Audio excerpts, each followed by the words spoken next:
single action army, and the trigger mechanism and the pins, the whole 9 yards, replicated it in CAD. And then I did a spectrum analysis on it, on what it takes to break it.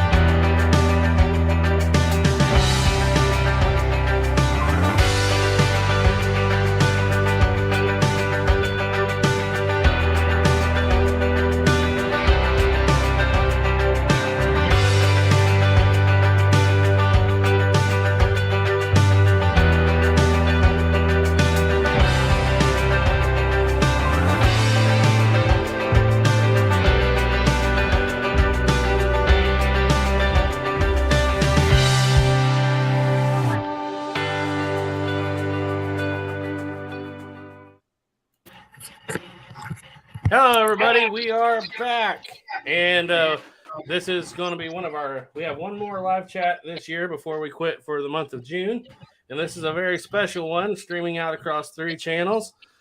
We have our usual people here. We have Ethan below me. Woo! There's the echo. Bad echo. I think we got it. Have the usual people here. We have Ethan below me.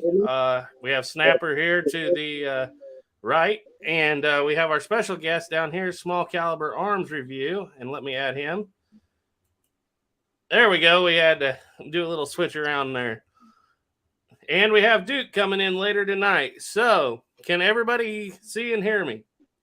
How's our audio? Sounds good. Well, I can see and hear you. Okay. There we go. All right, so we have Richard from Small Caliber Arms Review. Like I said, Duke will be here pretty soon. He's running a little behind.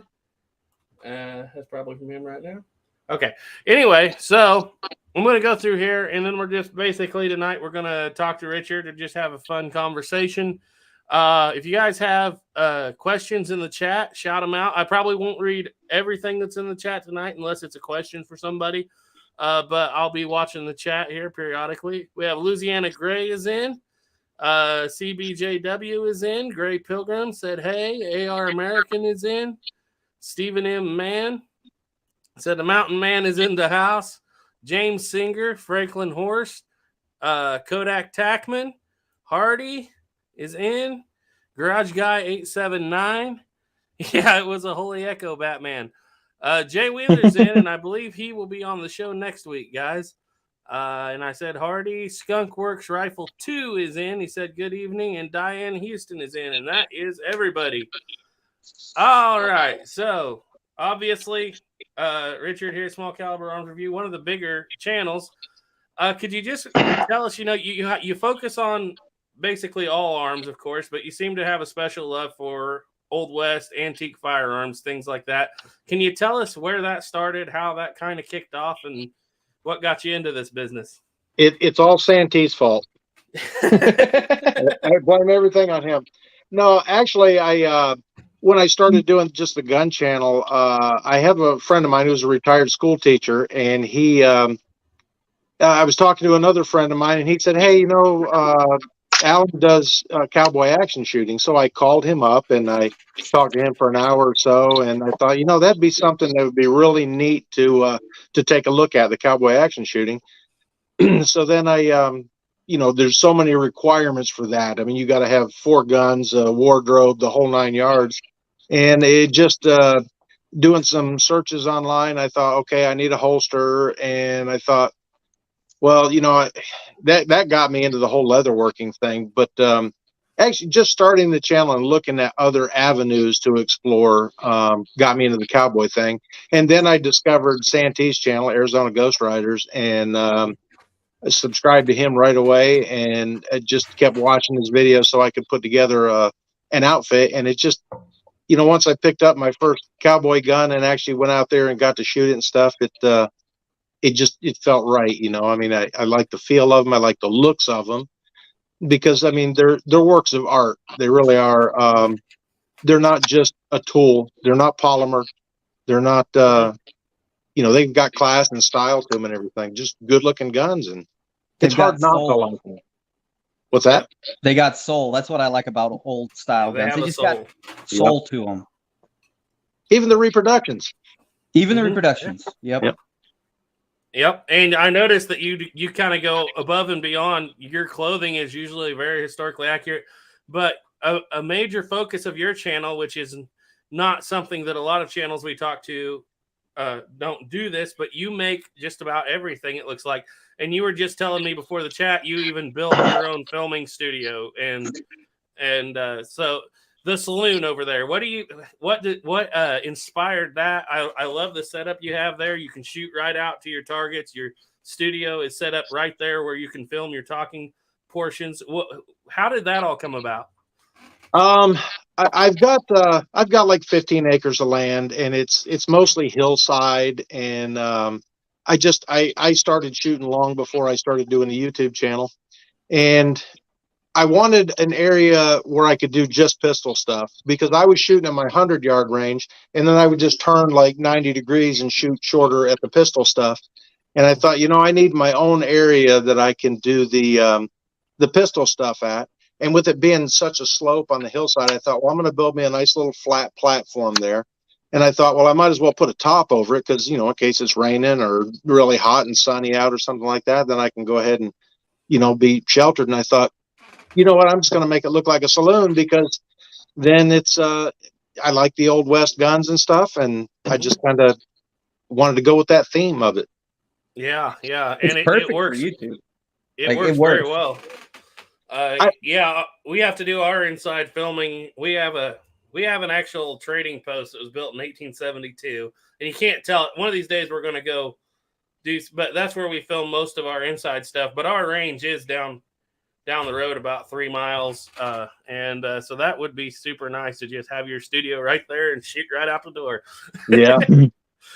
But it's pretty loud in there without hearing protection. Yes, it echoes a lot. Cool. Oh my! So we got Black Powder Firearms Enthusiast is in, and so is Squiblift.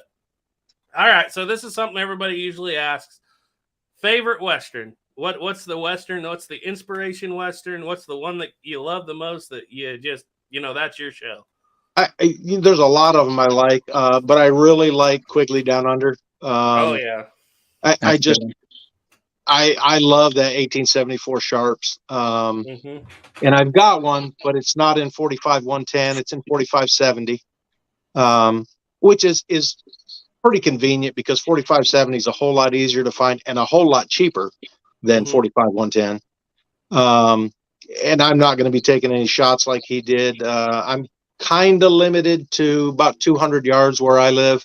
I can go to my neighbors across the street. He's got some farmland over there, and I can do about 500 there pretty easily. But it's just inconvenient to drag everything over there and set up everything and do that. But I watch that clip pretty regularly. It always pops up, and every time I see it on YouTube, I click on it. And then I always love how that we watch the weather vane, the shots. If you time the horse, some people have timed that horse out there. They say the horse is running 35 miles an hour. So they say it's like 700 to 800 yard shot. I don't think the horse, in reality, that's a very fast horse if that horse is running that fast. So, I think it's more like 600 yards or something. But I love how, he put the socks off and everything, and he picks it up. And my brother Caleb's always laughs, says, "Look at this small hurricane that goes by when he tops the dust." Just like, whoo! But yeah, I love that shot. I love that film. I'm looking for one myself right now. And it's funny you mentioned that between the 45-110 and 45-70. The 45-110, 45-120 didn't even come out really until the 1880s. And I think the 45-110 is the late 1870s. 45-120 didn't even hit the market till the buffalo herds were basically gone. And so I feel like, yeah, it's cool he used the 45-110 in that movie, but it feel like historically probably should have been a 45-70 or a 50-90 or something like that anyway. So what year was the setting of Quigley? Now that is very interesting. It seems to be a debate, because a lot of people will say, well, this is very early after the Civil War because everybody's using cap and ball firearms. But in Australia, they use cap, and even in America, we use cap and ball firearms for a long time. So, of course, it has to be after 1869 for him to have the 1874 model, which it's called the 1874, but basically comes out in 1869. But if the 45 110 is the caliber he's using, then it's set in the 1880s at least. So, you know, I would think personally, the guy, the main owner who's the big Colt guy, if he's so in love with his Colts, you'd think he would have a 73 though. He loves Colts so much, and that's all he talks about through the whole movie. You think he would have had a 73 by then, though. Well, but, he also refers to Dodge City. They talk about this ain't Dodge City, you ain't Bill Hickok.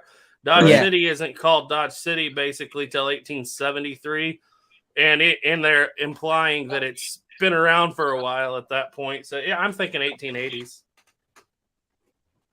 Unless I missed something in there where they actually say a date. What Colt does? What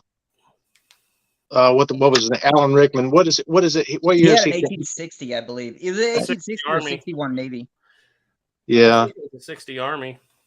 And one of his henchmen there, the Scottish guy that wore well, he didn't wear a kilt, but he wore the Scottish hat. He carried an 1851. And I've got one of those. Of course, it's a reproduction, but it's his was the nickel-plated one with all the engraving on it, the sheriff's model, I think it was. I've got one of those. I still haven't done a video on it yet, but yeah, it's very interesting. They did so good with the firearms in that movie. Oh, they did. We actually have a guy from Australia that comes on from time to time. It's Trooper Cody, and remind me now, Snapper. It's Sergeant Trooper Cody is the name of his channel. It's been a while, but it's changed a couple of times. It's him and his horse. His name's Steve, and his horse's name's Cody. Yeah. Great channel. Love that channel. But he does the history of Australia, and he's talked about how that cartridge revolvers just weren't a thing hardly in Australia until the double action era. It's so it could be set any point in that time. All right. So that's just what draws you to that movie, that rifle and that long range shot. Yeah, I think so. I mean, the whole movie's a pretty good movie to me. I mean, there's a lot of other ones out there I like too, but that's probably one of my favorite ones, and probably because of that rifle. It's like the rifle was the star, and Tom Selleck was the co-star of the movie to me. Exactly. Yeah. All right. Well, speaking of the guy who can date the historic movies and criticize them to no end, here you go, guys. Duke Fraizer Productions. Yay! Hey, dude. Hey. We're trying to pin down the date of Quigley Down Under. Supposed to be in the late 1860s. Well, the fact that he has a 45 110 kind of puts it quite a ways down the road. Yeah. I was kind of feeling the movie. They're all still using Capmol pistols pretty heavy. I'd put it late 1860s, very early 1870s. Yeah. Wherever you want to put it, it's a good show. Yeah. Because they're they make it sound like that's the first cartridge gun in the Sharps line. Legendary, though. Yeah, the legendary. Of course, well, Sharps was pretty legendary from the 1850s and onward. Yeah. Yeah. So I'm going to go over here. Jay Wheeler says, Selleck is a big firearms guy and does pretty good at getting period weapons in his movies. And I have to agree with you. That's one thing I've always loved, whether it be Magnum PI with the 1911, Crossfire Trail with the 18. Let's see, what he used in 86 in Crossfire Trail, didn't he? 76. Was it a 76? Yeah. Yep. Yeah, he does good work at making the gun the firearm a star. And I have because that was the Centennial model in 4560. Yeah. Blow you clean out of your boots. Well, yeah, your boots. And the model he was using was the model the Canadian Mounties adopted that had the full stock. Cimarron used to carry a copy of that, but they haven't had one in stock in forever. And then, of course, that's another one that's really hard to find ammo for. Yeah, and it's real easy to just take 4570 and just trim it down. I didn't know if you could do that, but yeah, it's all same case. Okay.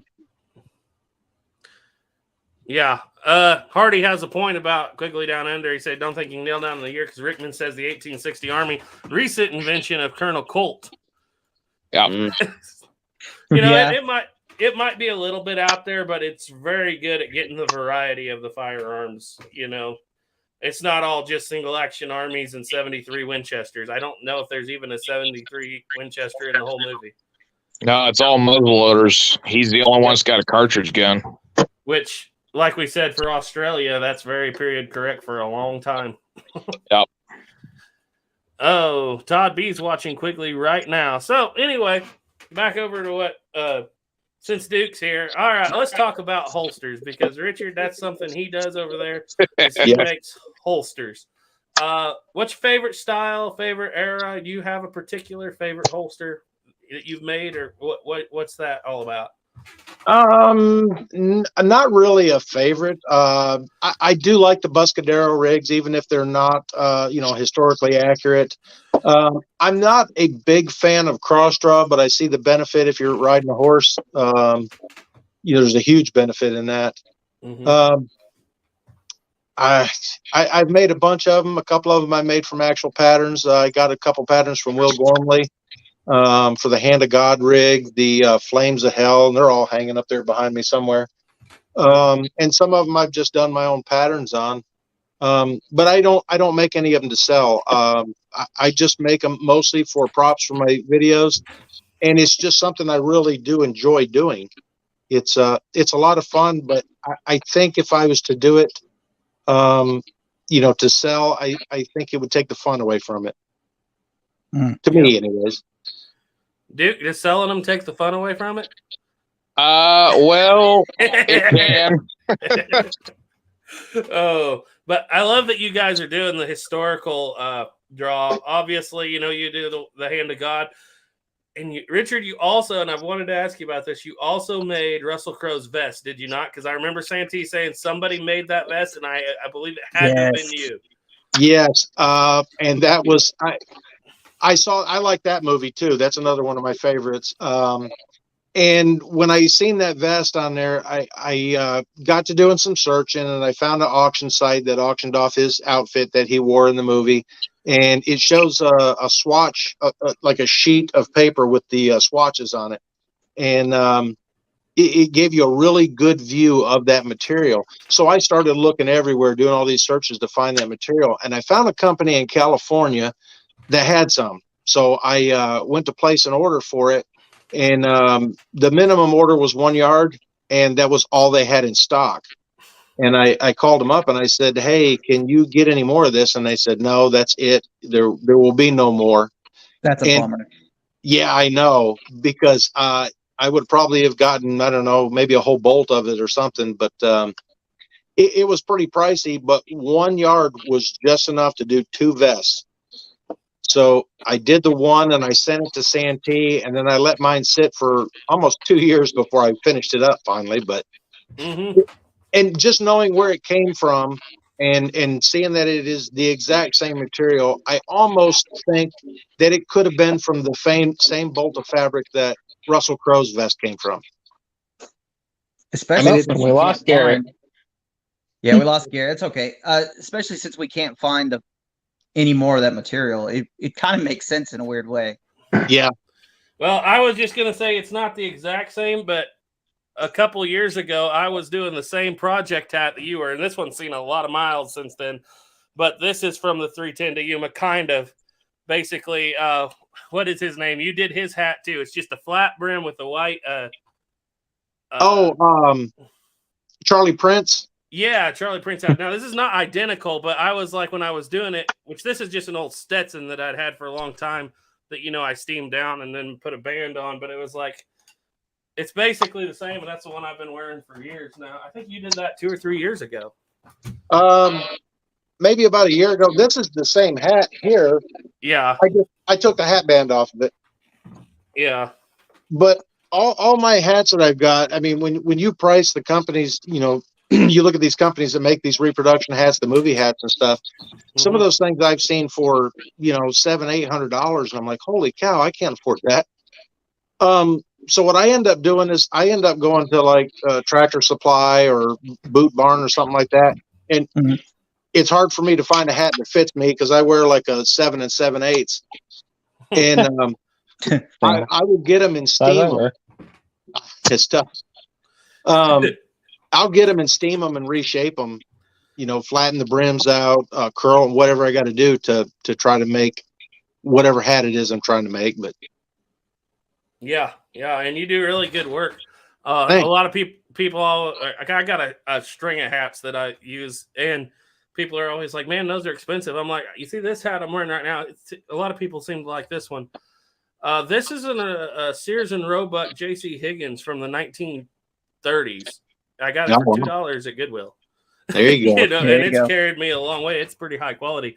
But that's what I always tell people. I'm like, because, a lot of people are stepping away from the cattleman crease that we see, that's been predominant for the last 75, 80 years, Everybody wants to be a little more historically accurate. And that's what I usually tell people. Watch a few videos, get you some steam, and make it whatever you want, Yep.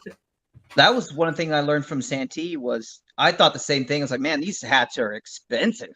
Yeah. And he showed many, places you can buy very plain Jane hats that you could steam and then make it what you want it to be for very, very cheap.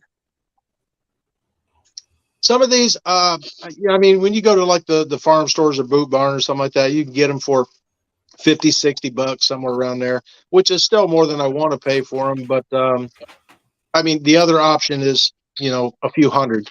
Yeah, and that's just crazy. I like the fact of steaming my own hats too, just because you kind of make your own thing. The hat that I normally wear had a different style of crease to it, and I changed it. And I prefer it this way, much better. So you make quite a few hats over there then? Me? Yeah. I think I've done maybe 5 or 6, and I've still got another one somewhere that I have not shaped yet. I've got one hanging behind me. This is probably the only one I ever bought that I bought just in the shape it is. Yeah, but that's very nice. That is a nice hat. This is the hat band that Russell Crowe had in the, it's the same pattern on it and everything. And I picked that up at a hat shop in Tennessee a couple of years ago. And he had several of them rolled up down there. And I said, let me see one of those. And he handed it to me. And he said, that's the 310 to Yuma style hat band. And I said, well, I got to have one of those because I want to do that hat. But yep. So you're Ben Wade from head to toe, basically. No, have you seen those pants? I have, but I didn't know you had any of them. I do not have any of those. I have looked into making those, but they've got like a design kind of embroidered all the way down the sides of the legs. And they're made out of moleskin, which is not made out of moles. But it'd take a lot of mold to make a pair of pants. But it's a cotton fabric, and it's just the way it's. I think it's almost like sanded on one side. It gives it that really, really soft feel. But you can't find moleskin anywhere either, and I've looked for it. But that's pretty good. Yeah, I gotta say we were talking about Tom Selleck and this and that. Looks like Ethan bounced out, but. I got to say, Russell Crowe's in there holding the line on a lot of historic movies. I saw an interview with him the other day, and they asked him what his favorite film he'd done, and it was, and he still said Master Commander was still his absolute favorite movie, and I had to agree with him. That's a really good one. I haven't seen it. Master Commander? Yeah. Yeah, it's kind of a must. If you if you like your sea service pistol, which there are plenty of them on there. Right. Plenty. Ethan, tell us how good that show is. It really made me want a cannon more than I should have. I still need a cannon. Like a 6-pounder. I need a 6-pounder. I'm going to get one eventually. And especially if you talk to reenactors, especially 18th century guys, which it actually takes place in the early 19th century in the correct story. But Napoleonic War. If you talk to people, they'll tell you that out of the historically correct movies, a lot of people will put that as number one. Like every little serving dish is period correct. Every little gun is period correct. Every little. Well, the thing I liked about the cannons, most movies, which, it'd be historically correct for a certain time period, a lot earlier than Napoleonic War. But a lot of movies they'll show, using the slow match to light the cannon on the ships, which, I don't know, they might have been doing that somewhere in the Napoleonic War, but on that, they actually show them using the proper flintlock mechanism that would mount on the guns, which is just so cool. Because at one point, somebody tries to stop a cannon by sticking their hand in that mess. Yep. Sticking it between the flint and the frizzen. And I don't know. It's one of those shows you watch it and you're like, why did this? There was 2 movies that came about the same time, Master Commander and the Alamo, the recent Alamo. And it's like, these 2 movies should have done so good, but they flopped. Yeah. One of my favorite things about Master Commander 2 is it really captures that the difference between the classes of the enlisted and the officers. Yeah. There's so many little moments where it's so hard to relate today to that, but they captured it in that movie where there was lines crossed and you could tell everybody noticed that a small line would be crossed, like how the officer sings with the enlisted. And everybody looked at him going, wow, you're not supposed to be doing that. So anyway, going over here to the comments, Shatsul is in. He said, hi guys, what are we discussing tonight? Just having a chat. And Stephen M. Mann said, Garrett, Quigley saddle is almost what I call a slick fork. Franklin Horse said, I just bought my first 45, got the Tisas 1911. Hey, that's a good 1911. Todd B. says, I'm watching Quigley right now. Turkey Creek 1823 is in here, and guys, go check out his channel. He just did a really nice review of the Kibler Southern Mountain Rifle that he just got done building. Probably the blackest Kibler Southern Mountain Rifle I've ever seen, but it is beautiful. He walnut stained it and then bone blacked it on top of that, and it was walnut and made a really nice dark rifle. Todd B said it's supposed to be set in the 1860s.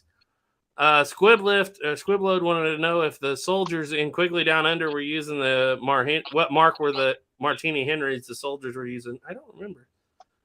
No, they was carrying Enfield musketoons. Yeah, I didn't remember that exactly. Gina Wood said Tom Selleck was the star. Ask the gals. Skunkwork Rifles said don't turn into work. Richard, we have a question here from Dustin from Guns of the West is in. He said, Richard, have you seen the Hateful Eight? I think Jody's holster would be a cool one to make. I have seen it. I don't remember the holster. I reckon I'll have to see it again and see what the holster looks like. That movie's crazy. I've got a couple project holsters I want to work on pretty soon here. If you ever watched High Chaparral, what was the guy's name? Uncle Buck? No. He's my favorite. Montoya? Oh, yeah. He had the holster. I'm sorry. Every time I think of him, I think of his saying, what was it? Style over function. Well, his had that little brass plate at the top of there. So I need to make one of those. And I want to make the one from Hell on Wheels, the Cullen Bohannon rig. I did recently pick up from Midway they call it the Rebel Confederate, I think it is, which is, I guess, the closest I can get to a, what is it? Griswold and Gunnison. Yeah, Griswold and Gunnison. Yeah, well, and just to throw it in a little bit here, Snapper is the only person I know in the whole world that owns an original Griswold and Gunnison. Yeah. He shoots it, and it's like there's only a couple hundred left in existence, and he has one. Believe it or not, one of the few rabbit holes we went down with this gun was finding out that having one that's shootable is insanely rare. I believe there's 2 that are known that are original that are shootable. Because the same parts that happened a long time ago in the 70s with the really crappy brass guns where they would stretch or the arbor pin would go. That's what happened to all of these. Mine was the same way, but I wanted to shoot it. If I was like, if I'm going to spend the money and buy this thing, and it was missing a lot of its parts. It was a parts gun, and I just built it back up. I was like, I'm not going to build this thing up for nothing to just not shoot it. Right. And it's an insanely fun little gun. Now, if you do get a one of those Griswold and Gunnisons, I'm working on Squib Loads. He's got one of the Pietas, and I've kind of come up with a way of making the grip proper, because the grip on all the replicas are not proper. They're just a regular 51 style Navy grip. The Griswold and Gunnison is like, it looks like somebody hit somebody with the gun and bent the grip backwards a little bit. Mine, I built this one. It's a little bit too far. A little bit. But I also have right now I have the wrong spring in it, so it's not sealed all the way up. But yeah, you're looking like that grip with the round barrel. But yeah, I know what you're talking about. So you got the is yours in 44 or 36? Because Colin's was in 44. So yeah, see, that's the thing about that show is most of the guns that they used on there, I think, are just the Pietas and Ubertis and all those replicas, because I know they're not historically accurate for the show, and I think they started out with a pretty low budget on it, I guess. And these are available. They look the part, I guess, and the guns in that show are not the main topic. It's their drama, story, whatever. But I like the gun part of it. I do kind of find it funny that they threw in the Griswold and Gunnison, but they made the gun an 1860 Army that was just brass frame. It's a hand cannon. Right. I know Duke has something to say down here because, well, he also makes the Bohannon holster, but we've talked about that a lot, and I like Bohannon's gun just because, I like it is different. Because they they took a step out there and made a Confederate the hero, and we'll probably never see that again. No, not for a long time. There it is, though. If you watch that, the interview with the armorer from the first season, you realize how bad a shape they were in when he's holding up a CVA blunderbuss that's a cap lock saying it's the 1700s British blunderbuss. Yep, and he says this is basically the shotgun of the 1880s. I'm sitting there, I'm like, wow, what the heck? I did see that, and I of course I didn't pay as close attention to it as you guys do. You guys are way more historically accurate than I am, and of course way more historically accurate than the show was too. And I never really tried to do anything historically accurate, but I try to do movie accurate, even if it is wrong. Yeah. Right. Yeah. And that's what I was saying. I do enjoy that they're putting out, at least that gave a whole that basically gave a whole market to a brass framed 1860 Army, because now even I want one, because I'm like, hey, Colin handled that pretty well, Yeah. They did pull that off pretty well, making a one gun that's really not. If you want to make a character, that gun became its own character, even though it wasn't like the original. But an 1860 Army brass frame is not very common. It's not what most people want or get, but now it is. Yeah. Well, go ahead. Sorry. This Rebel Confederate I got is the first brass frame one I got, because I heard the stories about stretching frames and stuff, and I thought, I'm not going to overload them or anything. I just shoot them for recreation, for fun. But I thought, I don't want to get a brass frame just because of the stories I hear. But this will be my first brass frame one. They're really not bad, the new ones. All new guns, they're not really brass anymore. They're more of a mix. They put a lot more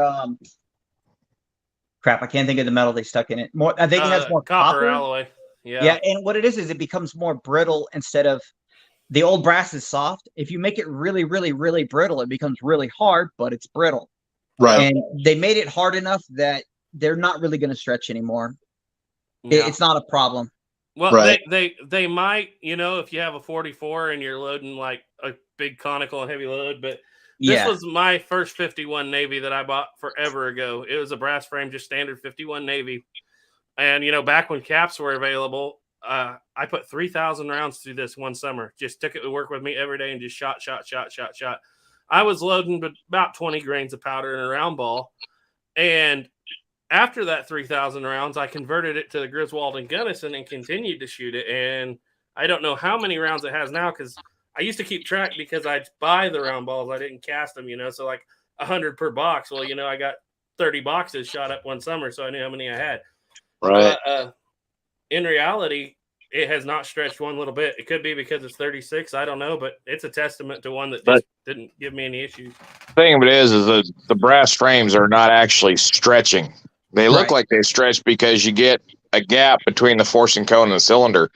what it is the ratchet teeth on the back of that cylinder are getting pounded back into the frame. And what it is the teeth are biting into the frame and peening that out, so that when those teeth go back, when it fires, they're sitting further and further back, and it appears that the frame is stretched. But reality, it's just been peened back. And so if you had a good machinist, they could go in there and mill around where those ratchet teeth are, put a stainless steel liner in that, and you'd be back in business. Yep. Matter of fact, that's how I had to fix the original Griswold and gun. Yeah, I just haven't had that issue with the brass ones that I've had. I mean, but with a 36, 36, it's probably not you'd have to be loading max 777 load to start doing damage with a 36, and probably pushing a Kaido conical. But with a 44, you're putting enough pressure that it starts to do that. So, Duke, are you still making Bohannon holsters? Or did I just I got a couple I've got to work on.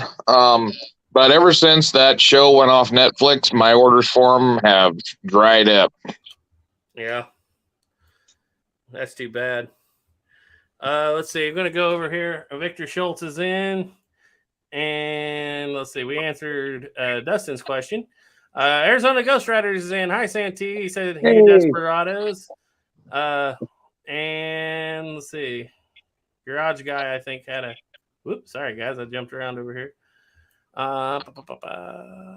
Let's see. There was a couple questions here. Ethan's gone, Todd. I'll ask him if he comes back in. Yeah, the Mummy has excellent guns. Yeah, it does. Yeah. And somebody just asked me to make the Chamelot Delvine. Somebody just asked me to make the roll for the main guy in the Mummy has, that he rolls out and it's holding a shotgun and 2 revolvers and 2 1911s, and there is a crossbow that never gets used in the movie, but I may try that to make that at some point. I don't know. I need to find the little brass clips that make the shotgun shell holders, but that might be a fun project. Yeah. So going back over here to Richard, we talked about what's your favorite movie, and obviously you're into these movies and holsters and hats and stuff. What's your favorite gun that you have? You got Old West, modern, whatever. Old West, 1851. That's my favorite cap and ball. Modern gun, wow, it's I think it's a revolver is the Taurus 942. It's kind of a minuscule gun. I mean, it's a 22 Magnum 8-shot revolver, but that thing shoots great. It is just such a fun little gun. And with even the short barrel, there's no tumbling to it. It's a fun one to handle. That's a tough question because I've got a lot of them I really, really like. Yeah, it's one of those things you got to break up a little bit. Rifles, pistols. Right. Yeah. Got a really nice little Winchester 22. Yeah. We were talking about that before the chat, I think. Yeah. The 1890 I got is in pretty good shape on the outside, but the barrel the chamber in it is trashed, and you have to really dig to get that empty shell out of there. Both my 1890 and my 1906 are both chambered in 22 short, which is what I really wanted. I really like shorts. They're a lot of fun. Not quite as cheap as they used to be, but they're still, you can do it without hearing protection in. I wouldn't recommend it. I mean, eventually it'll cause damage, but you take a couple shots without hearing protection in, it's not that bad anyways. Mm-hmm. Yeah, it's just a fun rifle. I saw that was a beautiful rifle. You saw that you had somebody ovaled out your chamber in there, but my first thought was CCIs, because with all those that I've had, and the JC Higgins pump, the Winchester pump, we've shot the Remington pumps, I just haven't had any luck with the Gila, or however you pronounce it, cartridges. But like you said, you found it was oval. That was your issue. But it seems like those like the CCIs for some reason, at least for me.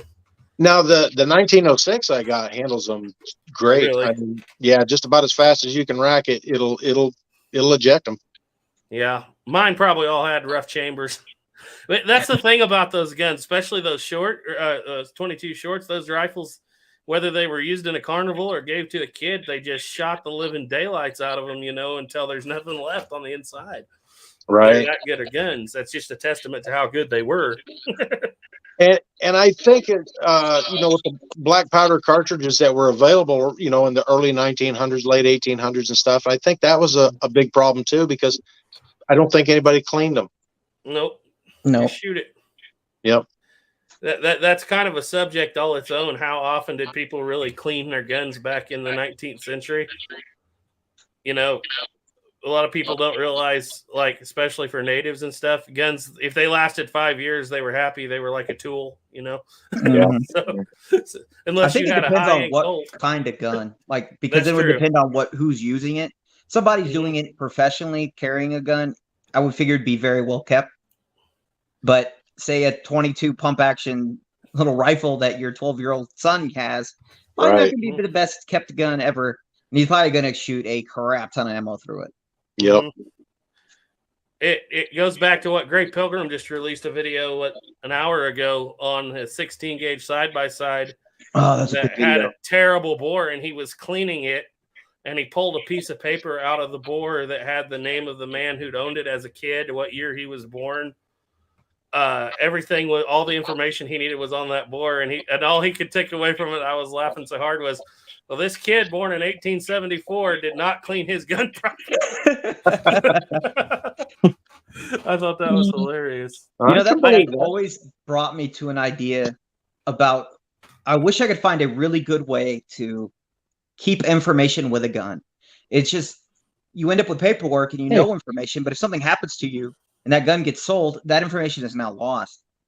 And Right. I always thought the idea of shoving a piece of paper or something like that in there, a good idea, Well, but what's the chance of somebody just throwing a load down there and shooting Yeah. that piece of paper right out? The idea that Gray Pilgrim is probably so lucky that he is the one person in the whole world that got that gun, because anybody else would have probably been like, oh, let's load it and shoot it. Shoot it, But exactly. He sent a bore scope down at first. So If you'd have never seen that bore scope, he would have never known that piece of paper was down there, probably. I'll tell you, Snapper, we've done this one time, because in my brother-in-law's collection, where the original 51 Navy and all that is. In 1911, when they finally moved off of the cap and ball revolver and everything, they got in 1911, through our local hardware store down the road from where my mom lives, they ordered a Winchester Model 94 in 25-35 and a Winchester Model 97 12 gauge. They also ordered a Colt Police Positive in 38 Colt or Police, whatever we call 38 Smith & Wesson is what it was. But anyway, we got to digging around one day and we thought we're going to clean this gun up. Well, in 1947, one of the descendants had taken that Model 12 shotgun and took the butt plate off, wrote down the information they had, who they were, what they were doing, and put it's on a license and a license. tag to hunt a black bear in Texas. Walled all that up and put it in the hole in the stock where the bolt goes, and then put the butt plate over it. And That's we cool. found that.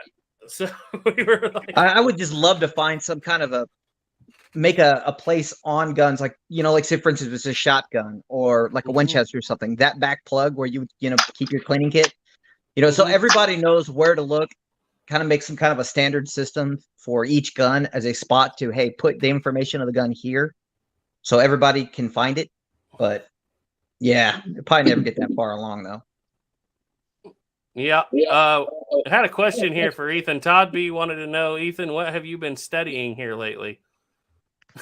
What have you been researching these days? Here recently, I haven't been doing a whole lot. I've been busy doing other stuff, but I've been doing a little bit of French musketry more than about anything whenever it comes to the older guns. Yeah, I've got several books on, because right now I'm waiting on a shipment of parts from the rifle shop to finish up my project on Old Char, which is making it historically accurate, 1766-69. And namely what I'm doing is I'm taking all the wood from the tip of the the tip of the forestock all the way down to the rear barrel band, and I am shaving it down, basically making that rear ramp at the rear barrel band, re-inletting the barrel band clips, replacing the middle and the front barrel band, and then I'm going to redo the stock again, strip all that stuff off because I use Johnson's paste wax, and I found out that I'm not a big fan of Johnson's paste wax because it turns things kind of a amberish tint. But I'm going to stain the wood to make it a little darker, and then use some of my Alfie Shine wood wax, which I've been using a lot. That's what I used on that Woods Runner. I did beeswax, and then I started using Alfie's Wood Shine on there, and that's really good stuff. It's kind of funny because it's actually based off of a 15th century British recipe for wood finish, and it has frankincense and beeswax and a bunch of other pretty good stuff, and it works really nice. I really love that stuff. But yeah, that's kind of what I've been into here recently. Again, I've been getting ready for the Pattern 1776 build, which is supposedly they've got the kit together. I'm just waiting on them to ship it. So, and that's where my barrel bands are. So I'm waiting on all that. Jay Wheeler said in the buttstock, I found info from previous owners in the buttstocks, and then he said the K31s are famous for having soldiers' information in the buttstock and people finding their original owners. That's well, cool. Another cool thing I found in a buttstock of an old gun was old Carcano carbine. And it still had the cleaning patches that you could tell somebody had cleaned the gun with in that buttstock of that gun from a long time ago. It said Lee Harvey Oswald was here.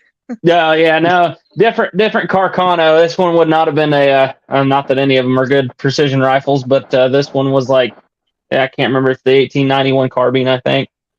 Little short feller. So anyway, we've been talking a lot about sharps here lately for some reason about every video. And Richard, you have the Quigley sharps. Now, is that the Chiappa down under, or what is that one you got, and what do you think of it? It's the Cimarron, and it's made by Pedersoli. Oh, yeah. Is that a high-end one? It is a nice one. The only thing I don't like about it is it does not, they call it the Quigley, but it does not come with the rear sight.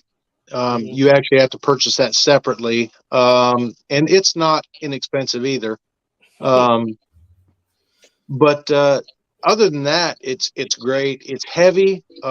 It's long, and I have not spent nearly enough time with it. I'd really like to get it out and shoot it some more, but I always got so much stuff going on. It's tough to just take some time and go out there and just shoot to enjoy it. Yeah, it needs some real test run on it. Like, can you break through a skylight and use it like monkey bars to pull yourself up onto the roof of the building?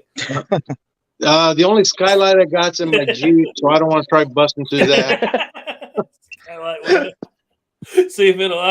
Every time I see that, it almost hurts me. But then I think I know they weren't using the right. I think that was the aluminum gun or whatever it was they were using for those kind of scenes. Hopefully, I'll tell you what, that is a heavy barrel on that gun. Yeah, it would probably work. Yeah. Especially if you're not like me and don't weigh an arm or weigh so much you break it or bend the barrel. I don't think you would, Garrett. I'm sure that barrel is massive. I'm sure it would be fine. Well, I think they actually used an all either hard aluminum rubber or aluminum gun, like a stunt gun. Yeah, they had an aluminum barrel and a steel barrel with it. Yeah, is that what it was? Yeah. Because I hope they didn't take that Shiloh Sharps and drag it through the sand and throw it down on the. Well, I guess they're a movie company; they can do whatever they want. But right, was it Shiloh? Shiloh made that, didn't they? Shiloh Sharps. Yeah. And you can call them up and you can order one just exactly like it, except you cannot get the initials MQ put on it. Really? Yeah. Copyrighted? I don't know. I mean, unless your name, your initials are MQ, I'm sure you could probably tell them, hey, you do it or whatever. But they're pretty pricey. And I called them up a couple of years ago and I said, hey, what's it going to take for me to get one of these? And they said about 2 years and a whole bunch of money. So What are they, about $6,000 or so? No, I think right now they're about $4,000, but when I called them up, you could get one for like $3,200, and that came with you could have your initials put on there. Yeah. But it was still a 2-year wait. And then I guess just a couple months ago, I got on their website and I'm like, man, it went up another 1,000. But I mean, they make every piece of that there. They do investment casting on the receiver and do all their machining, their charcoal color case hardening and everything. Yeah, because I saw that the Chiappa, what they call the down under rifle, which obviously there's some issues. I know that Never Met a Gun I Didn't Like channel. He's had some issues with Chiappa sharps. But theirs is down to $16.99, which was about the cheapest I seen for a quote unquote Quigley replica, if that's what you want. Right. I've kind of made my mind up though that I want to go for something more like what a buffalo hunter would actually use in like 1872. So looking at like a 50-70 or a 50-90, because obviously 45-70 didn't come out till 73. But yeah, what you're using is actually, I find that interesting because the 45-70, especially in the actual buffalo hunting era, would have been way more common than the 45-110 or 45-120, at least in the early buffalo hunting era. Right. You could always bore it out to the bigger sizes one day if you ever want to do that too. Yeah, that's true. Because Duke's been talking about, Duke's got one, I think, or at least he has a line on one. And are you going to ream it, Duke, or are you going to leave it in 45? I think I'm going to leave it because I got to looking and I thought it was 45-90 came out in the late 60s. And I was wrong. It was 44-90. Yeah. But I might ream it out to 45-90 anyway, because if you sit back and look at the cartridge from a distance, you can't tell the difference. I find that so amazing when I finally started doing the research that what we consider the big buffalo rounds, almost none of them came out until the buffalo herds were pretty well diminished. The 50-90, the 50-90 was there early. Yeah. But because it was the big 50, the sharps round. But mostly 44-77, what is it? 40-90 and 44-77 and 50-70 are what you're going to see in the early ones. And 45-110 was popular in the later hunts.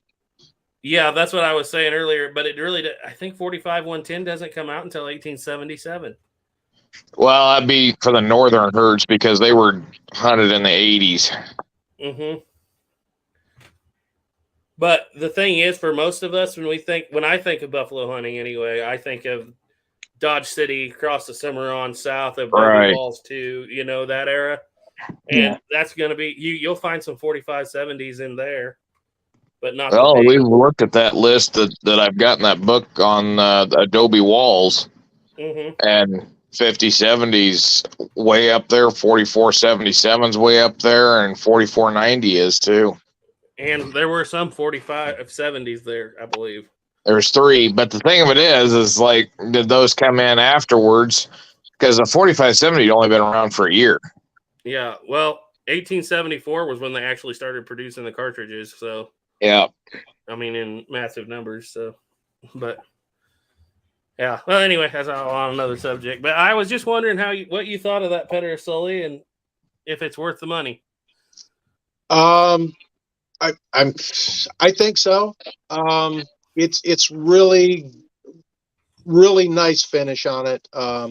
Really well made. I didn't notice anything on it that was out of place. You know what I mean? Nothing. Of course, I don't have an original one to compare it to, but I mean, it looked top notch to me. Yeah. And it does shoot great. Like I said, I need to really spend more time with it because the video I did on that, I think I took I don't know, 3 or 4 shots with it. And then I did a short where I took a shot with it, and that's really all the time I've had to get that thing out and enjoy it. I can tell you one thing: it takes up a lot of room in a safe. It's a long gun. It's a big gun. 36-inch barrel. Yeah, I think it is. Yeah. Yeah, because Quigley says 32. This one's got an extra 4. Yep. Yeah. 36. Yeah, that's quite the rifle. And I really like the look of it. Duke can probably answer this, or you can. Would that be considered a business rifle, Duke? Kinda, yeah, fancier version. Yeah. You can I'm get really some things curious done if with you it. could put an optic on one of those, how far you could reasonably reach out and touch something consistently. Even though an Oh, optic would there's be, a sin against God to put on one of those, but No, you can put there's a guys Malcolm that scope. shoot them out to Get a a Malcolm. mile, and the original optics is like 0 power. Well, you reminds me. Mount a long Malcolm scope on it. They cost about $600, but Yep. in Get a reality, 6 the power. weird thing is the 50 caliber sharps tend to shoot way better than the at long range than that gun needs a heavy bullet to get out there that far. And Billy Dixon found that out at Adobe Walls when he dropped his 45 caliber sharps for a 50 caliber and made the shot at, 1,530, dude? 1,500 yards at least. Yeah. But he knew that the 50 would carry better at long range because it needed that heavier bullet. Yeah, if I remember right, he had a 4490, and one of the other guys there either had a 5070 or a 5090. More than likely a 5090 because that's one that could reach out there. 5090 is what I've heard. Yeah, and he lobbed one out. But if he'd had a 4477, he could have lobbed one out there because that 4477 is screaming so fast that it has the velocity to get further range. Yeah, it's basically identical to the 43 Spanish. And if you guys have seen our videos on that, when that thing hits the metal target when that bullet hits the metal target at 50 to 100 yards, it just knocks it all over the place. There's accounts of 4477 passing through Buffalo at closer ranges where the 5070s wouldn't. It's all about that knockdown power. Milk Creek Range is here. He said, I'm here casting 405 4570s tonight. It's been a rough past couple weeks, so that's too bad. Guys, go check out his channel. He has an 1884 trapdoor with an original wooden, what I call the marksman's pistol grip on it. It's kind of a weird thing you don't see very often, but he has one. Stephen M. Man, we were talking about the Pedersoli he had. We thought it was a 36-inch barrel. I'm pretty sure it is. Yeah, if it's because I know that Quigley said 32 inches. This one has an extra 4. So, Shatsul said I had a Pedersoli 1859 Sharps infantry rifle. It's beautiful and very well made. And Gray Pilgrim has an Italian-made Sharps. I like Pedersoli. It's just they're crazy expensive.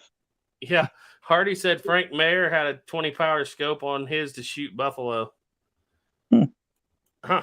You heard that, Duke? I had not heard that one. I was about to say Duke's the guy you can ask about that. He's pretty up on that guy. I'd love to see what a scope back then, looking through it, how I've gotten to the point I've gotten so used to really high quality glass on scopes that if I look at like an older scope, it's like, my God, how can you see anything? I'm sure those were bad. Hopefully in the near future, I may be getting a hold of some money, and I'm thinking about getting a Whitworth with the 6 power optic and trying some long range shooting with it. Because they did have a 6 power scope. I'd like to try to take that out to 1,000. Well, you guys got to save up and get one of those new Beaumont revolvers that are coming out here pretty soon. I hadn't heard about them.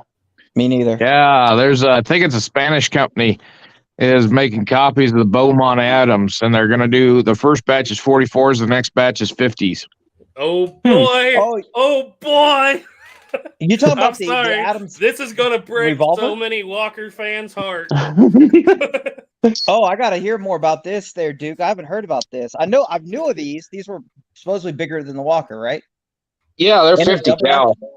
They're not bigger per se, but they have a top strap and can hold 60 grains. And they're 50 caliber. So since basically, it's a bigger hole, the cylinder can be shorter. If a Colt, Remington, and Lamette had a baby, that would be what the Beaumont Adams is. Okay. Oh, I'm gonna have to follow that. If there are people making because of that, I've got to get one. I may be wrong, but isn't that wasn't the Adams a double action? I may be wrong on that too. Yeah, and these were imported by and used by the Confederate Army pretty heavily, and somehow everybody's like the Walker, the most powerful, never touched till the 357. Well, we've argued that around here a little bit, but that Beaumont Adams Dragoon pistol and 50 caliber not only got close, but I'm pretty sure blew it away in the power department and was used by the Confederacy in the Civil War to a pretty good extent. Yes, but it's British, and we can't let people know that British made a better gun. Hey, I like British guns. Double action in the 1850s. Oh my! I'm actually getting really into British guns here lately. Yeah, they make good guns, but Colt had to go down there and show them how to do it right, I guess. Even though it wasn't there very long. Yeah, that'll be interesting to see. I can't wait for that. I'm gonna have to get one, but I gotta ask Richard because he's the only guy I know. We're talking about new revolvers coming out. The Henry big bore revolver. You know what? I like it. I really do like it. It is a little odd looking. I mean, a lot of people have commented because you guys know this. I read every single comment on there, and sometimes I think maybe I shouldn't. But a lot of people have said, it's the ugliest thing they've ever seen, and I mean, everybody's got an opinion about different guns, the way they look and everything, and a lot of people want to see an underlug on it. And I get it. It would make it look a little more, a little sleeker, I guess, instead of having that ejector rod pin, whatever, out there. It would make it look a little nicer. But that's not the look they were going for, I don't think. And it's not like it's a reproduction of any one gun. It is it's the Henry's own design. Right. So many people have complained about the brass. The brass is just the grip frame and the trigger guard, and I think it really looks classy, especially with the nice American walnut grips on everything. It really looks good, and it shoots pretty good too. I didn't spend a whole lot of time with it. I like to, when I'm doing these gun reviews, I like to take it out of the box, just like somebody who's going to buy this thing is going to go get their gun and they're going to take it out and they're going to have their first experiences with it. I like to show my first experiences with it too. I think I was shooting a little low and to the right on that with that gun, which normally I shoot low left. It's just something I do. But with a little bit of practice and everything, getting used to it, I don't know how many rounds I ran through, but I didn't even run a whole box through it. But that is a good looking gun. The bluing on it is really well done. It is, you cannot touch that and not leave a fingerprint on it. It is so glossy and so smooth. Every little fingerprint you put on there is, it wipes right off, but it's just that glossy and that shiny. I did a video a while back on one of the Piettas. I think it was a Pietta revolver I bought, and I showed what to expect when you get one. And I opened it up, and you could see all the polishing rouge inside there where they just don't clean them up. There is nothing like that on this Henry. It is exceptionally clean. You cannot see a swirl mark in that brass. The bluing is great. The wood is great. A lot of people didn't like them having their little Henry logo on the wood. It doesn't matter to me. I can't see it on the Henry. What's that? It's a cartouche. It looks like a historic cartouche on a single action army. Yeah, that too. And plus, that kind of thing really doesn't matter. You could always put different grips if you really hated it that bad. And Henry does offer different grips for it too. And I can't see it at all when I got my hands on it and I'm shooting it. Yeah, exactly. Completely covers it up. But that is a really good gun. And I hope they do offer it in a few more calibers. They do mention on there, hunt with the Henry, and they mention also if you get the bird's head grip on it, you could use it for concealed carry. I think it's a little big for concealed carry, and I live in Ohio, and I cannot use that barrel length to hunt with. The caliber's right, the barrel length's wrong. But as their first venture into revolvers, I think they did a fine job on it. Now, do you think it's worth the price? Yeah, that's what I was about to say. The MSRP is $928 on it. I have seen it online for $799. And when you start looking at things like there's I don't know what model number it is, but there's a Smith & Wesson 22 out there that's $1,200. It's a 22. Yeah. It's $1,200. Yeah. The Ruger GP100 is a great gun. I love the Ruger GP100. it's 900, 800, 900. It's a It more is. modern gun. You know, so it's a different class of gun. I mean, there are not a lot of the revolvers out there, unless you get into some of the Tauruses and the Charter Arms and stuff like that, maybe the Rock Islands, you're not going to find revolvers for, you know, dirt cheap new ones. Yeah. Well, the thing too is there's quality and then there's quantity. And then are you buying something for its quality, or are you buying it because you just want the cheap thing to have it? As long as it meets that quality standard, I mean, $900 isn't that bad. But if it was made like a cheap gun, then that's different. That's kind of what I was trying to get. As long as it feels and made like what a $1,000 gun should be, then that's fine. Yep. And that $1,000, that $928 is MSRP. So right. I'm sure you'll be able to find it cheaper than that. Yeah. It's still cheaper than a GP100. I bought my GP100 for $500 like 6 years ago. Yes. And then I sold it and I went to buy another one and I was like, something has changed in this GP100 market, because it's with tax and everything, you're getting close to $1,000 for a stainless steel gun. You know, but I'm just glad to hear that they're keeping the quality up, though. That's all I care about. As long as it's a good quality gun. A lot of people are complaining that it doesn't replicate anything historically, but here's the thing. Well, it doesn't have to start with. Right. But that is a carbon copy of somebody. Well, except for that it's in a better steel, can handle higher pressures. If someone had taken an 1895 double action Colt and slapped a 51 Navy grip on it, that's what you got. Pretty much. That's what I thought too. That's exactly what I thought. With that that exposed lug, you know, that was the iconic gun from 1890 all the way through to the the 1960s. Whenever I think like the first TV show I can think of that used a full lug Colt was probably Rockford Files. You know, where he had a Colt detective special with the third model or whatever it is with full lug.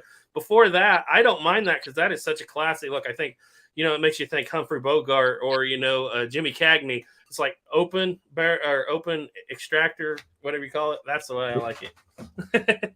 Yeah, I agree. When you think about those guns too, where they're made here in the States, and, you know, labor's not cheap in the United States.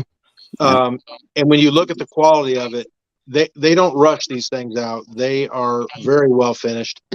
And I don't get paid anything by Henry to say any of this stuff. I think it's a really good looking rifle or revolver. And I think a lot of those people that are really dissing it, I think once they pick it up, they might say, yeah, you know what, maybe I was kind of wrong. And some of them are still going to be set that there's no way I'm going to like that revolver. I find it personally hard to judge a gun until I pick one up, because there's been guns that I've seen on the internet or through pictures that I was like, that is not a good looking gun. But then you see it in person and you actually get to hold it. Then you fall in love with it. Or vice versa. You really like something and then you see it in person and you're like, oh, that's nowhere near as nice as I thought it would be. That's the worst part. The Star Hog. I don't have one, and kind of with the constraints of the channel, because we're always buying historic stuff, I'm probably not going to have one for a long time. But I'm probably one of the few people that looked at that thing and I was like, yes, it's still an old-fashioned revolver with all the old-fashioned stuff I love on it, but somebody's tweaked it just a little bit to make it unique. And I'm like, yeah, that's what I like. I like that a lot. Yep. I remember the first day I heard about it. Matter of fact, it was from Garrett. He texted me going, oh my God, look what Henry did. I've been excited about it ever since then. I just like to see Henry making a gun. Mm-hmm. Anything that's an American-made gun, especially a gun American-made, I'm always absolutely. Now, I do know, and I didn't know until I did the review. When I opened up that box and I saw the owner's manual on there, it said 22 Magnum and 38 .357. I thought, oh wow, they're going to make a 22 also. I don't have one yet. I really want to get one because I like 22s just as you're getting out there and planking and stuff, and just for the pure enjoyment of shooting. Without draining your wallet. 22s are great. And if Squid's still on here, I did not make him buy any of the 22 Magnums. I didn't make him buy the shorts either. I'm probably in the minority on this, but I would love to see it in 44 special. I kind of have Oh no, a lot of people want to see it in 44 special. Oh, don't get me wrong. When I said it's just that 44 special is a lot of people don't like it because it's hard to find, but I would like that. Yeah. Now I think you can 44 special. You can take 44 Magnum and cut it down. It's same thing, right? Yeah. Yeah. Change up the powder a little. That frame probably would not stand up to 44 Magnum, but I haven't looked at it, so I wouldn't know. It's a fairly beefy frame, and I'm sure, just like they did with their rifles, they all had the brass frames on them, and then they started offering steel models on it. I'm sure that later on they'll probably, as long as it performs well, in sales and everything, I'm sure they're going to come out with other models. I don't have any inside information on it, but why would they not? Right. Yep.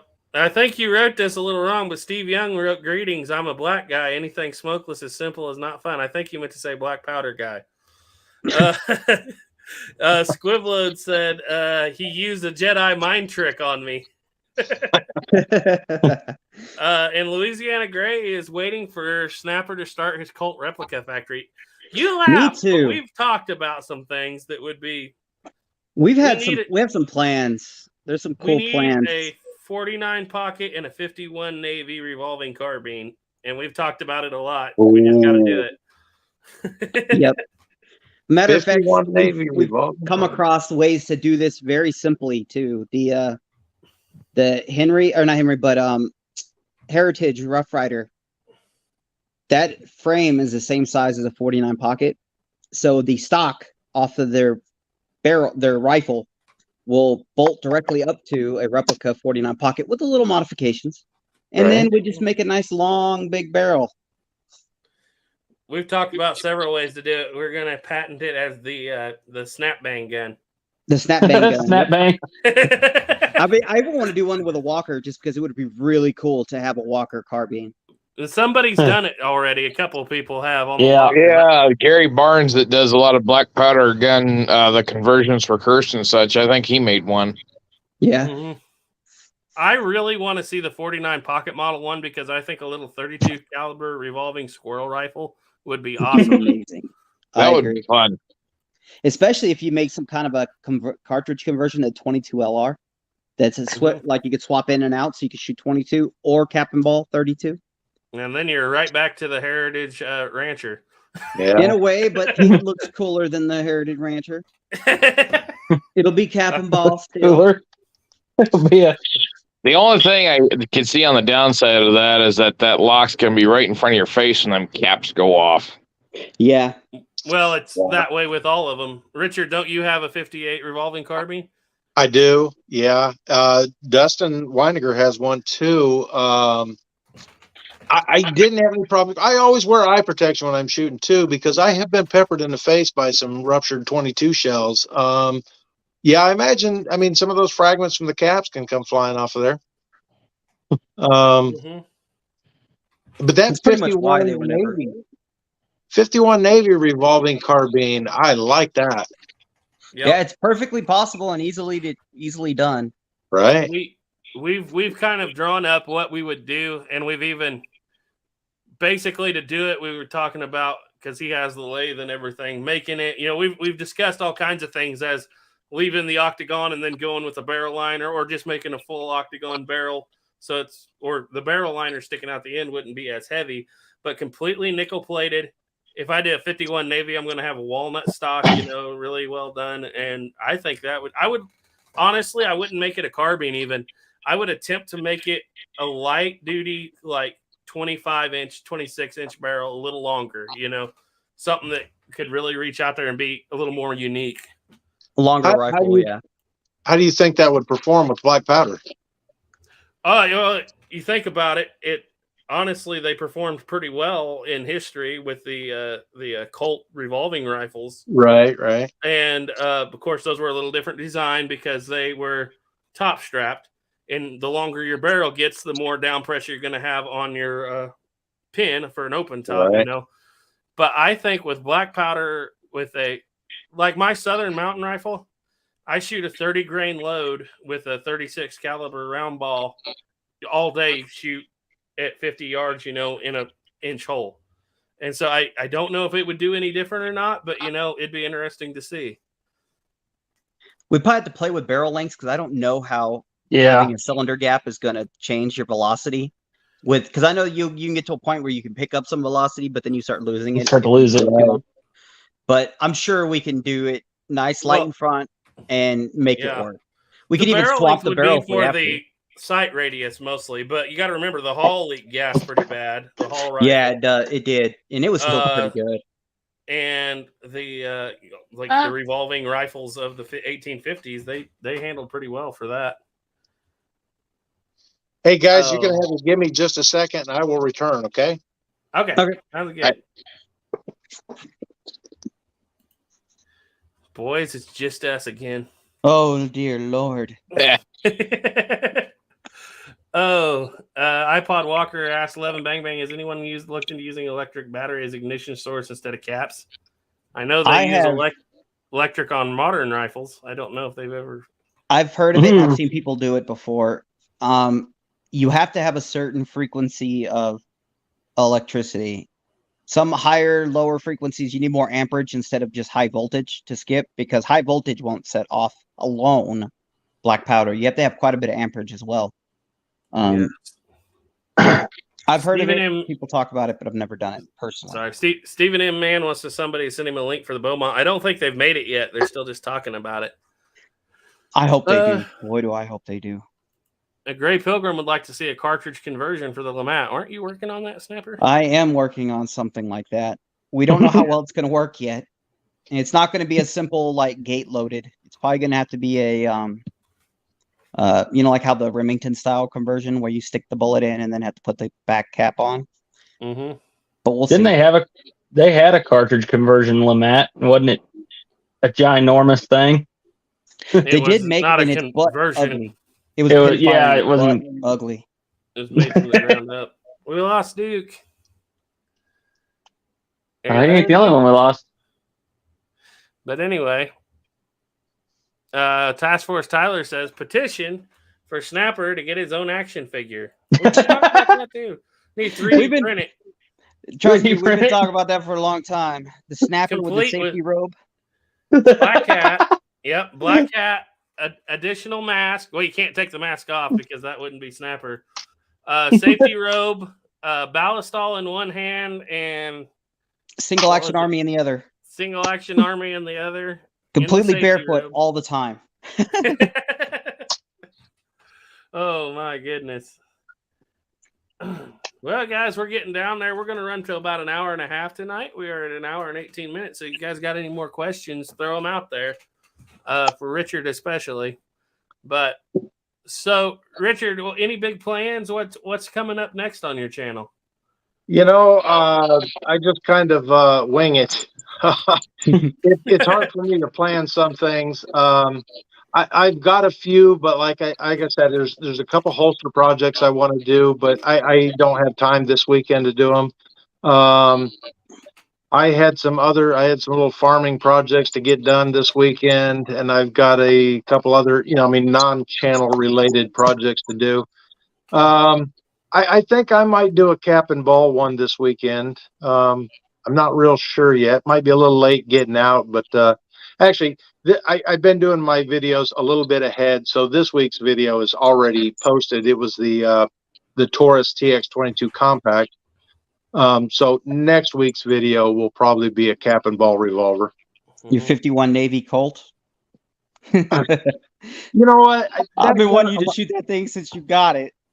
I have, and I might go ahead and shoot it. I hate it being 50 whatever years old and it hasn't been shot, but is it going to damage it? I mean, I clean it up and everything. It'll be just fine. You won't know unless you hurt it in some way, like drop it or scratch it. Right. You could clean them up and you could do well enough that you can go a very long time without even somebody knowing it was fired. Right. If done right. And I don't plan on not keeping it for resale value or anything, at least not for me. But it's just, I own a lot of guns that have been unfired, but they're only, a month or two old. Yeah. I don't Strange have when one. you have something older than you that's never been fired. It's different. It's not older than me, unfortunately, but Yeah. it is just about as old as me. Yeah, it hasn't been fired. And why do I want to be the guy that? Well, I guess it's because it's mine now. I can do whatever I want with it. But That's yeah, how I I've would always like to looked at it. Yeah. Personally, be like shot. I will fire everything. I can't not shoot stuff. Matter of fact, if it would be the worst idea in the world to give me a gun and say, don't shoot it. It's going to get shot. The guy shot an original Griswold and Gunnison. I don't know if there's anything he won't shoot. I'll shoot a Walker if I ever get my hands on one. But did you hurt it? Nope. And see, that's Matter the of fact, thing. Strangest thing ever being that it's really weird. At least I've had a couple people shoot it now. Like Squiblows shot my Griswold and Gunnison. So I'm not like the only person alive that shot one. Did he break it? It's a neat feeling to actually understand what that gun was really like. That you just can't get that idea of it by looking at it. Because you think it would be just like a 51 Navy, and it's not.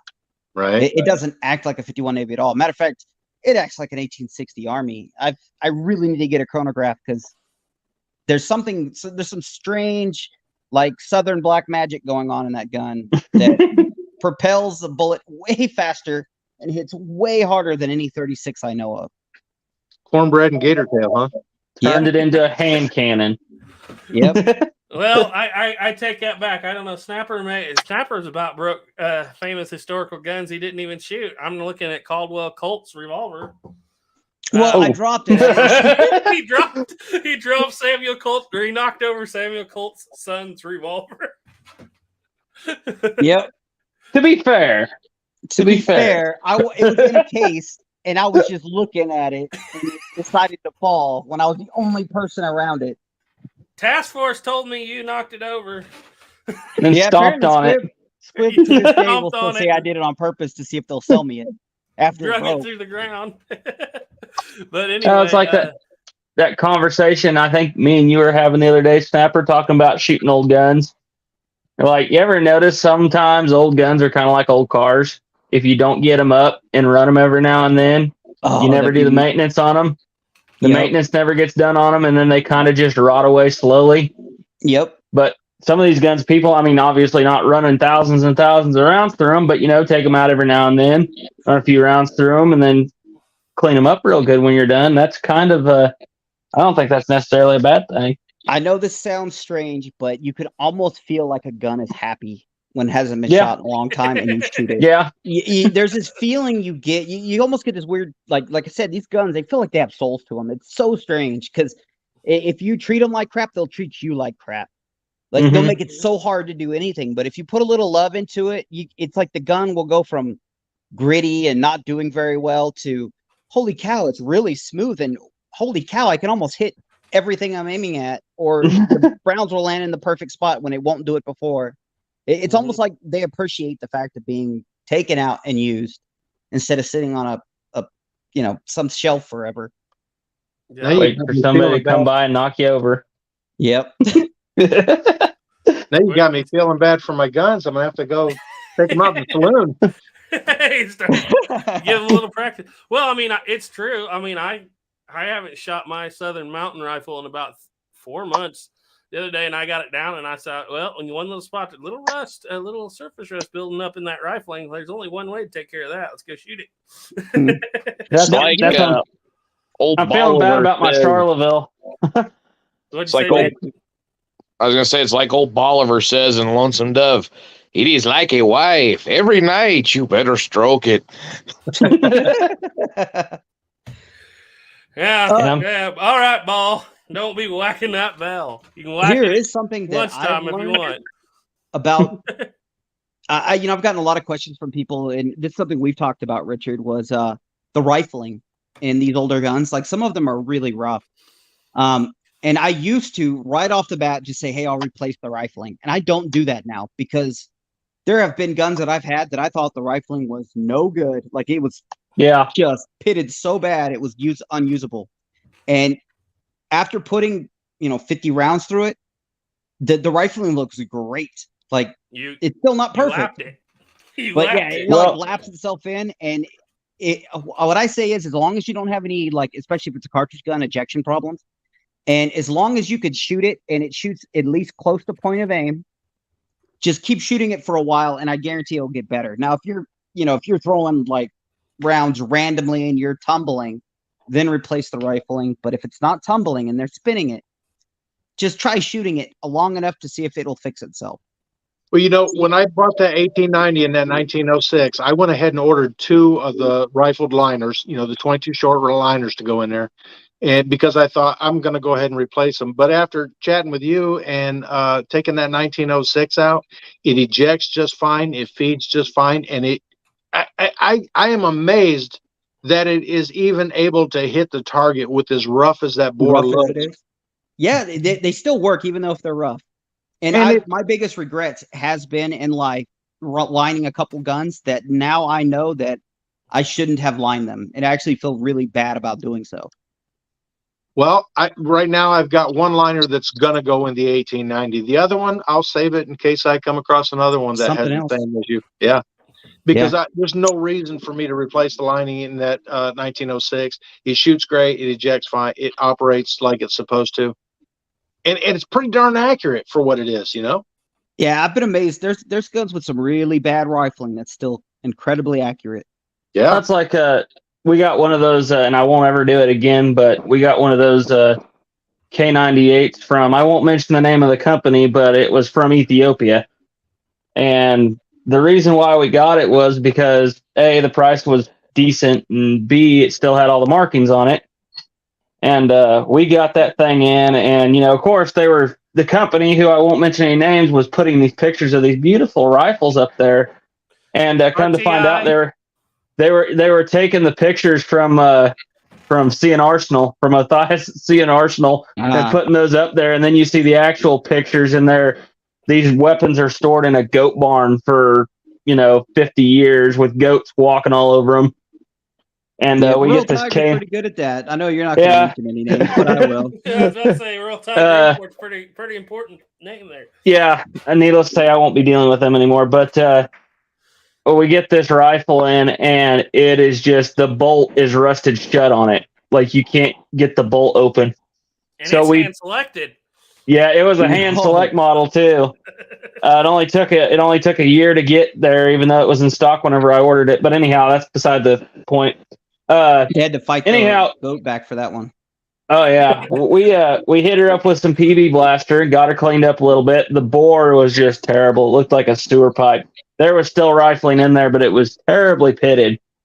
And we're just kind of messing around. Me and Caleb are out at the range and take some 8mm Mauser rounds and put it in there. I'm like, well, let's see if we can hit the 100. Hit the 100, and I was like, that's better than I thought it'd be. Hit it a couple more times. Let's try 200. Hitting 200. Go out there to 300 yards, and I'm just hitting that 10-inch plate every single time. And I'm like, I don't know what kind of kraut magic has gone into this thing, but yeah, this is actually not too bad. Yeah, I got to the point now that I won't even attempt to think about the rifling until after it's been shot, unless it's got something major that's a safety concern. Yeah. Because especially with Colts, personally, because a lot of them have progressive rifling, and you just don't come across progressive rifling blanks. And so once you remove that original rifling, it's gone forever. And if it still works, it works. And yeah, it's kind of sad to take away parts if it's not necessary. Snapper, have you tried cutting your own rifling? Not yet, but I've considered it. I've never personally done it yet, but I've been wanting to come up with I saw Gray Pilgrim had this contraption he built for doing rifling. And I'm thinking about doing that. Because if I could, that'd be nice. Because at least if the guns that I did line, I would like to at least bore that lining out and put progressive rifling back in the gun. I noticed way less lead fouling with progressive rifling. I think that's one of the biggest things I like about Colt is it. I don't think they did it to help with the accuracy all that much. That was kind of the idea, though. But I've noticed that you get way less leading by having progressive rifling. It was done because a soft lead ball pushed out at a fast rifling twist. A soft lead ball would strip in the rifling and that leaves your leading too. But that's why it was done. They slow it down and then slowly twist it. So your rifling when it starts off is kind of straight and then starts twisting more and it goes. And at the very end is where most of the twist is, but Yeah. I would say the first maybe inch and a half is almost perfectly straight. And then it starts slowly dialing in at the very end. It's when it's really, really tight. It's because that bullet's got to travel, a quarter of an inch before it hits the rifling. So if you slam it when it's going straight into rifling, that's where your leading's taking place because that bullet's actually pushing past that rifling just a little bit before it gets going. Once just thinking about built into that lead, once it starts to twist, it ain't going to strip itself out. Just thinking about that, Duke. Remember we were talking about those Kibblers. Well, I mean, not just Kibbler in general, but just muzzleloaders in general, rifles. And I was talking about it having quite a bit of fouling right there above the ball. Yep. I wonder if that's what that is actually. Well, usually rifle barrels like that, they're just rifled all the way through.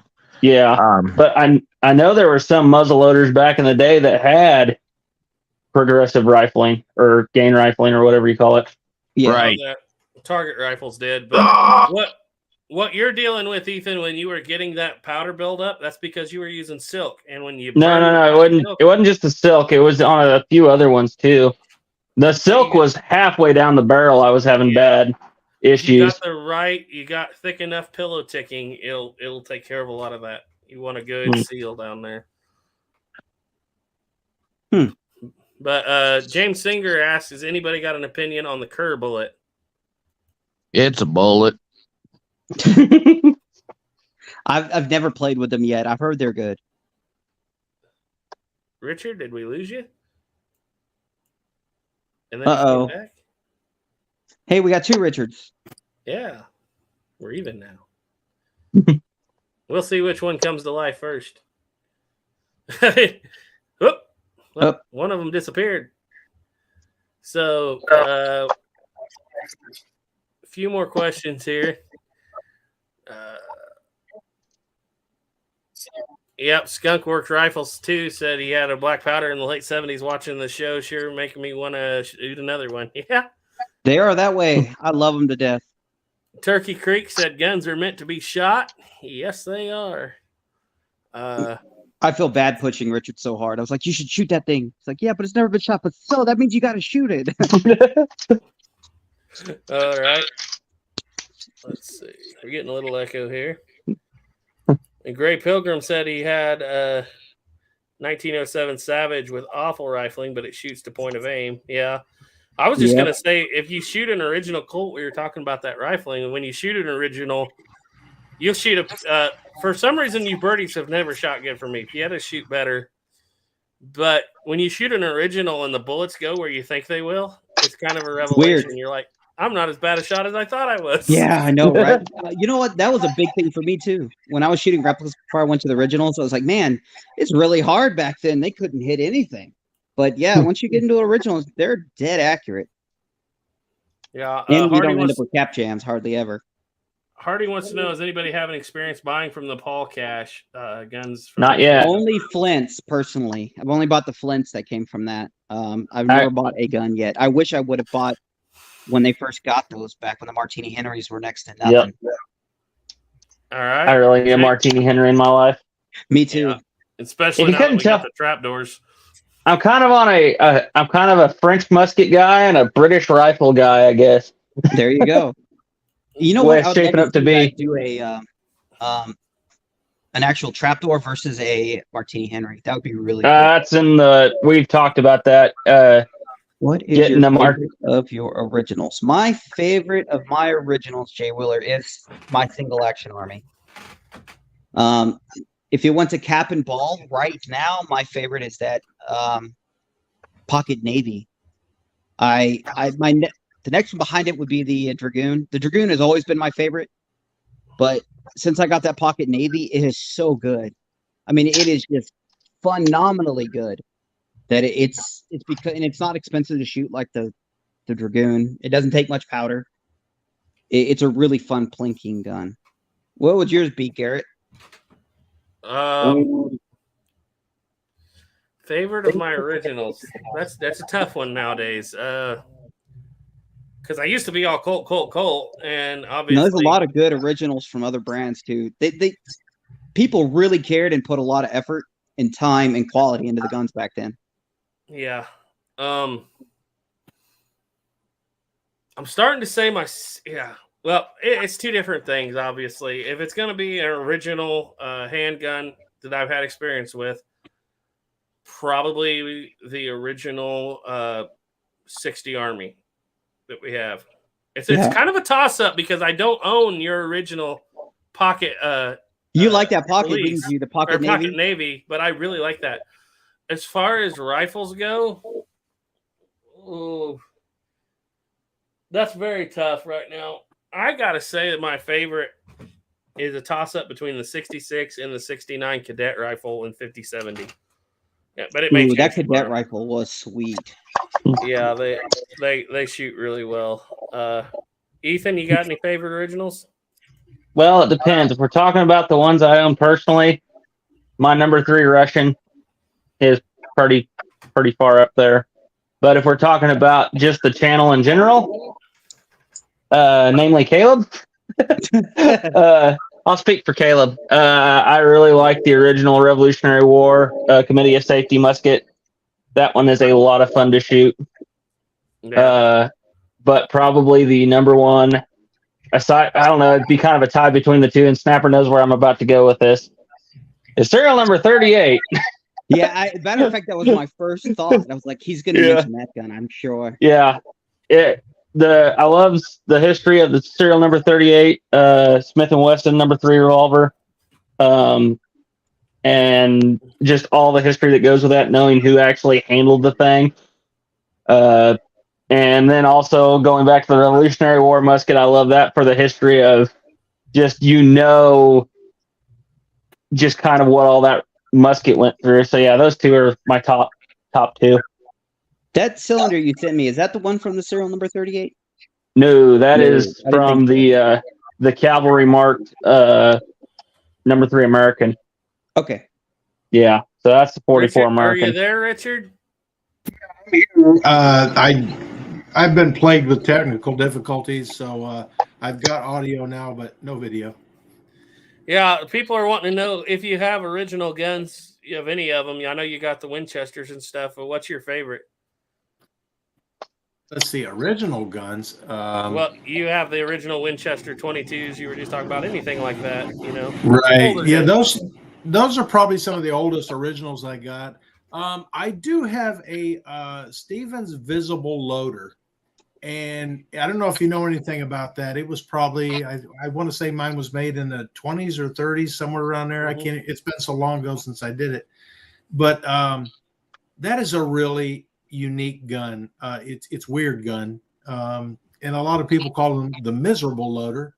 Just because of the way it operated, and they had so many problems with them. And they say most of the time when you find them, you'll find them in a box of parts because there's just people would take them apart and couldn't get them put back together.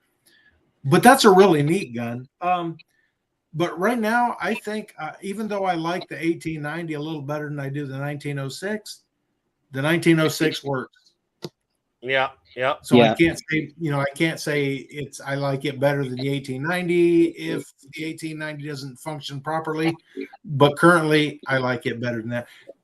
I do want to get an 1873, and I had talked with Snapper before about, I found one, and it's not a terrible price. It's not in the best condition, but it's shootable. I just really like the 1873 Winchester. I like the looks of them. I think they're really cool looking rifles. I do have a 1866 reproduction, but I haven't even shot that thing yet. So you need to do a video on that. I love the 66. Yeah, it's a good looking rifle. Snapper's got an original 73. Yeah, he knows. I got it from the coolest guy on the whole world. My bestest buddy Garrett. Well, thank you. Thank you. Matter of fact, that gun will probably be one of my all-time most cherished guns, just because I like getting guns from really good friends. Sometimes it's more than just that, and I always know that I got that from you. So yeah. I knew you could. It needed a few things, and I knew you could do a better job at it than I could. But Shatsula said, "I shoot the curves all the time using paper cartridges. I got a string test at 2-inch round or less quite often at 15 yards. So that's pretty good. Squibload says he has a Martini Henry, very expensive to shoot. West I didn't Covina know you had Dodge one of is those, in. Squib. I think we lost Duke. I don't know if he's coming back or not, but I always think of Duke because I see West Covina Dodge because he's one of his guys. He said, I bought 3 Martinis and a Snyder, broken stock on the Snyder and bad pitting on Mark II Martini. The 2 Mark IVs are great. Cool. Yeah, I'd love to get a Martini Henry myself. I think they're just neat. I would really just love to run a, like you were saying, Snapper, me and Garrett talked about that, run a Martini Henry, a trap door, and a Snyder, and a rolling block all together and see which one was a little easier to use, a little more user-friendly. That would be a fascinating test to figure out which, like, overall, what would be the best fighting rifle of those. I've already got my opinion, but there's one of them rifles I haven't handled yet, and that was the Martini Henry, but we'll see maybe one of these days. Yep. Task Force Tyler said, Snapper, I'm still waiting on my Oreos, and I will not accept you to be late again. Oh, very funny. He's the only kid I know who will eat an entire box of Oreos and leave one left. And then get mad at me because I eat the one left Oreo. I should be mad at him for leaving one Oreo. Well, there's 2 then, evidently, Snapper, because my 2-year-old does the same thing. He does the same thing? He does the exact same thing. Like, if you use the last bit of it, you at least have to ask people before you eat it. So he'll just leave one. He'll just leave one, not say anything. Yep. Yep. Mill Creek Range said, get you a 73, man. Even if it needs work, it's worth it. Have video on my channel of one I bought that was in rough shape, and she's a shooter now. Yeah, I had one. I had an original for years and years and years, and it had a few things that needed done, and Snapper needed one, and I needed to move on to the Trapdoor series, so we worked it out where he was able to buy it from me and fix it, and we were able to get a few more trapdoors that we needed, so it all worked out in the end. And plus we have this agreement, a gentleman's agreement. If he ever wants to borrow it, no worries, I'll send it to him at any time. The 1873 I found is at a little shop in Ohio, and the guy's got like I don't know, maybe 6 of them, and he's got one there that wasn't originally was a 38-40, and they poured it out and made it a 44-40, and they did a fantastic job on it. Even re-charcoal blued the color case hardening and everything on it. Oh, wow. Absolutely fantastic job, but for some reason I could not make myself want that one. Even though it's beautiful, it's not the original bore. I mean, if you were to look up the serial numbers, they would say, you know, of course, it was originally manufactured in 38-40. Now it's a 44-40. But it is a beautiful gun. I can understand that feeling. Shot Sheila had something to go there, Ethan. He said, saw a video comparing the Snyder to the Trapdoor. While both were excellent, the Trapdoor won because it ejects, not just distracts. It's kind of what we thought. That's kind of what I was thinking. But when it comes to long range shooting, the Snyder at the Creedmoor challenges, the Snyder, or not the Snyder, the Martini Henry definitely beat the Trapdoor. I don't know about the Snyder though. But yeah, I really want to get my hands on Martini Henry. So I like martinis. That I don't remember seeing pictures of that 73. The one you were, you said he had multiple ones. What was the one that you were actually really wanting?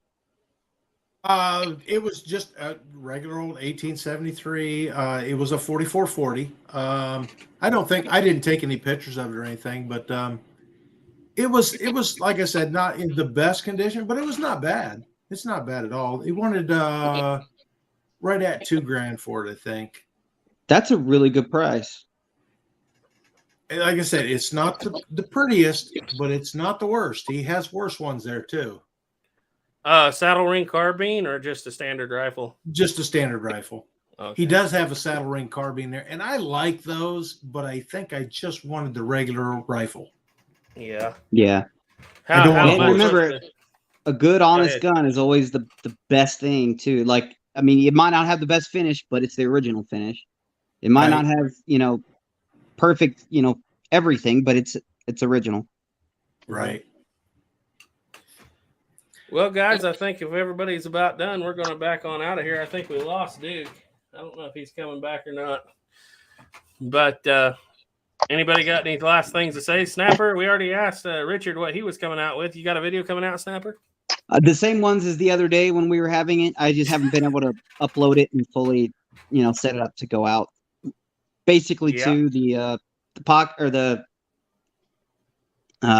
Thunder and a video on the quality of the internals, how the manufacturing quality of Colt from 1848 to about 1900. Going through all the guns I got to show, how good were these guns made, showing the tooling markings and all that fun stuff.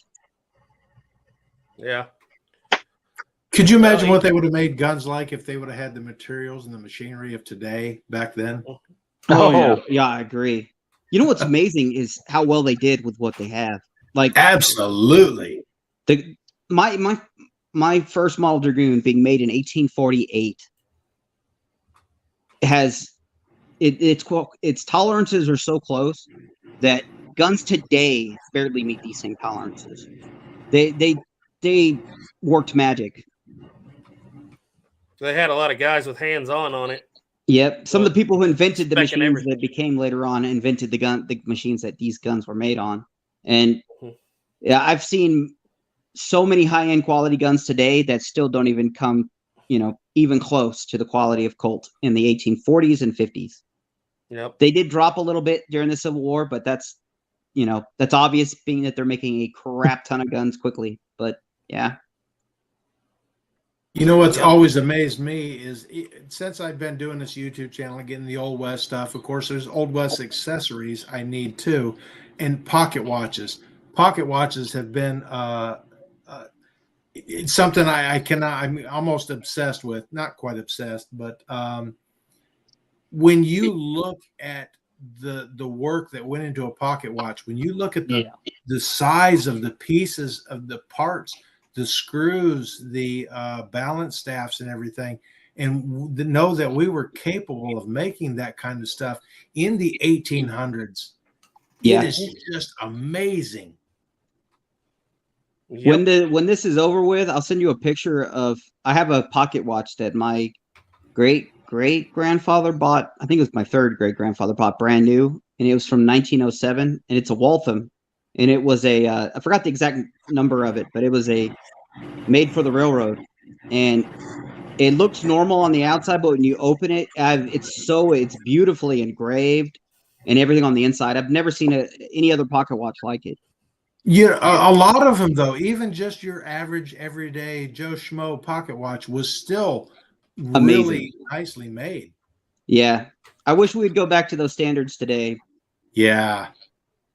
That would be amazing. Of course, you'd spend a fortune doing it, but no kidding. Yeah. Well, guys, I'm going to go ahead and end this.